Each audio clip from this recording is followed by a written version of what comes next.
எல்லாருமே காலங்காலமா மினாக்சில் யூஸ் பண்ணிட்டு இருக்கோம். பட் அப்படி இருந்தும் ஹேர் குரோத் சரியா இல்லைன்னு ஃபீல் பண்ணிட்டு இருக்கீங்களா? இந்த மிஸ்டேக்ஸ் எல்லாம் பண்றீங்களான்னு செக் பண்ணுங்க. ஃபர்ஸ்ட் மிஸ்டேக் என்னன்னா ரொம்ப கம்மியான குவான்டிட்டில மினாக்சில் அப்ளை பண்றது. அப்புறம் எப்படிங்க ஹேர் குரோத் இருக்கும்? என்னென்னமோ பேசுறீங்க, எனக்கு ஒரே குழப்பமா இருக்கியா. நெக்ஸ்ட் மிஸ்டேக் என்னன்னா இன்கன்சிஸ்டன்டா மினாக்சில் யூஸ் பண்றது. மினாக்சில் யூஸ் பண்ணி 3 to 6 மந்த்ஸ் கழிச்சுதான் ரிசல்ட்டே நல்லா தெரிய ஆரம்பிக்கும். அந்த டைம் பீரியட் வரைக்கும் கூட இன்கன்சிஸ்டன்டா இருந்தீங்கன்னா ரிசல்ட்டே இருக்காது.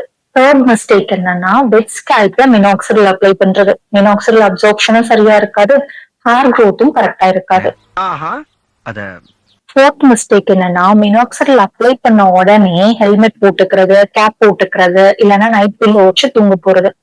மினாக்சில் ஹெல்மெட்டுக்கும் பில்லோக்குமா யூஸ் பண்றீங்க? லாஸ்ட் மிஸ்டேக் என்னன்னா மினாக்சில ஸ்கேல்புக்கு அப்ளை பண்ணாம ஹேர்க்கு மட்டும் அப்ளை பண்றது. எந்த பயனும் இல்ல. ஹேர் குரோத்காக மினாக்சில் யூஸ் பண்றோங்கிறத விட அதை கரெக்டா யூஸ் பண்றோமாங்கிறது ரொம்ப இம்பார்ட்டன்ட். உங்களுக்கு மினாக்சில் எப்படி கரெக்டா யூஸ் பண்றதுன்னு தெரிஞ்சுக்கணும்னா மினாக்சில் கமெண்ட் பண்ணுங்க, நானே சொல்றேன்.